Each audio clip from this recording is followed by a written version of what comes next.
Powerlessness, From What We Leave Behind, by Jensen and Mcbay, 2010. Chapter here is Powerlessness. Personal change doesn't equal social change. Word Churchill. Personal change doesn't equal social change.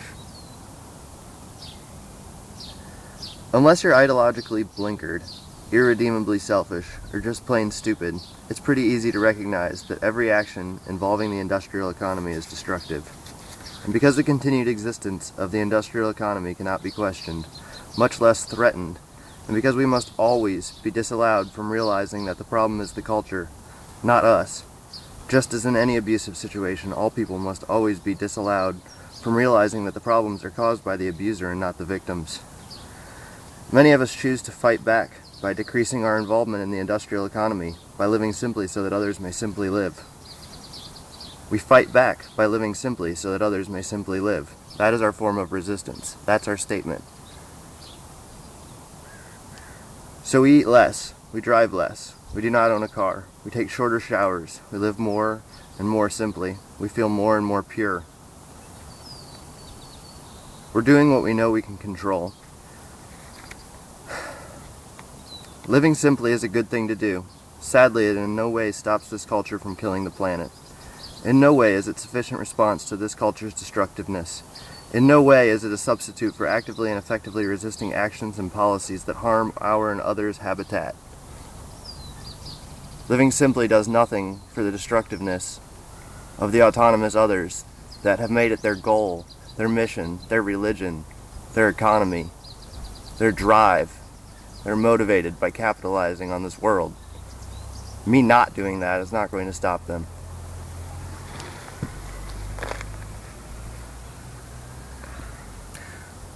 I want to be clear. I'm not saying we shouldn't live simply.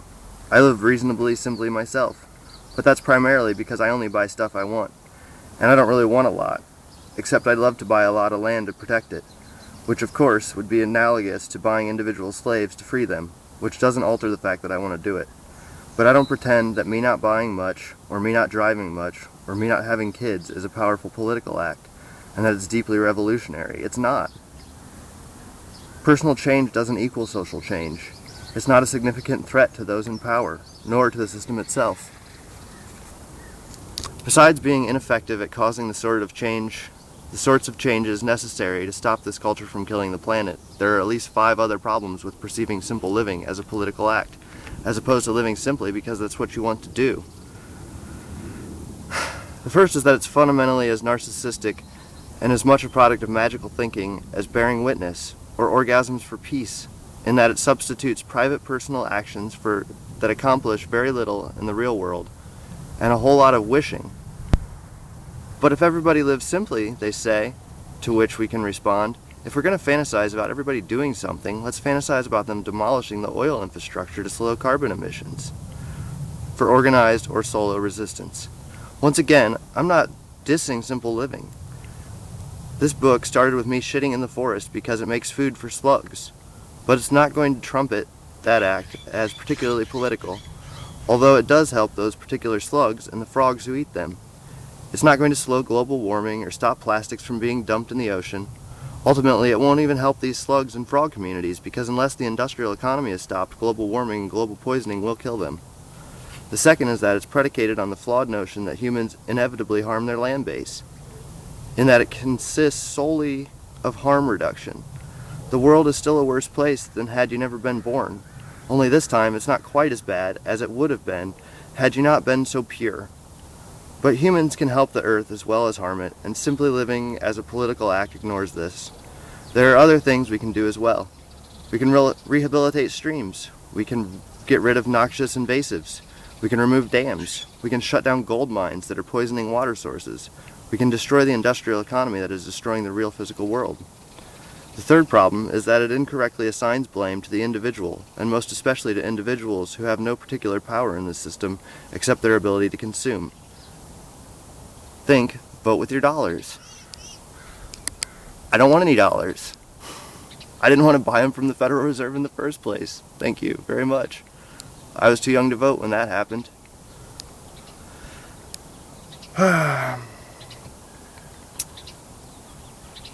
So the third problem is that it incorrectly assigns blame to the individual, and most especially to individuals who have no particular power in the system except their ability to consume, instead of to those who actually wield power in the system and to the system itself. The fourth problem is that it fundamentally accepts capitalism's redefinition of us from citizens to consumers, such that the political acts of the simple living activists are not the acts of citizens, with all the responsibilities citizenship implies, but are explicitly the acts of consumers. This redefinition is as wrenching, alienating, demeaning, disempowering, and wrong as this culture's previous redefinition of us from human animals in functioning communities to citizens of nation-states. Each of these redefinitions gravely reduces our range of possible forms of resistance. Human animals in functioning communities perceive themselves as having a wider range of forms of resistance to threats, both internal and, in the case of functioning communities, primarily external, available to them that citizens of nation-states who perceive themselves as having a wider range available to them than consumers. The fifth problem is that the end point of the logic behind simple living as a political act is suicide. The fifth problem, a problem with using personal choices of simple living as a political action against a system that's oppressing us all. The problem with that is that the end point of the logic behind that is suicide.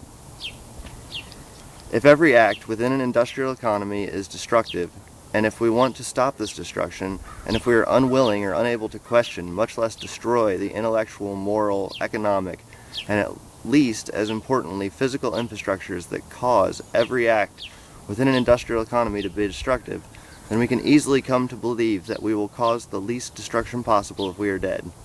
Partly because it's true. The world would be better off without humans who do not actively attempt to stop industrial civilization from killing the planet. No, that's not true. Whether or not we attempt to stop this culture is irrelevant. Results matter in this case. The world would be better off without humans who do not actively and successfully stop the destruction that civilization is doing to the planet. The world would be better off without humans who do not actively and successfully stop industrial civilization from killing the planet. Because the industrial economy is based on omnicide, and you never thought it would get around to consuming you, to participate in this economy without proactively shutting it down is to be thrust into a double bind. In fact, into the double bind to end all double binds. In fact, the double bind to end all life. A double bind is a situation where you are presented with two or more options, and no matter which option you choose, you lose, with the additional constraint that you cannot leave. You're an indentured game player, and the deck is stacked. If we avidly participate in the industrial economy, we may in short term think we win because we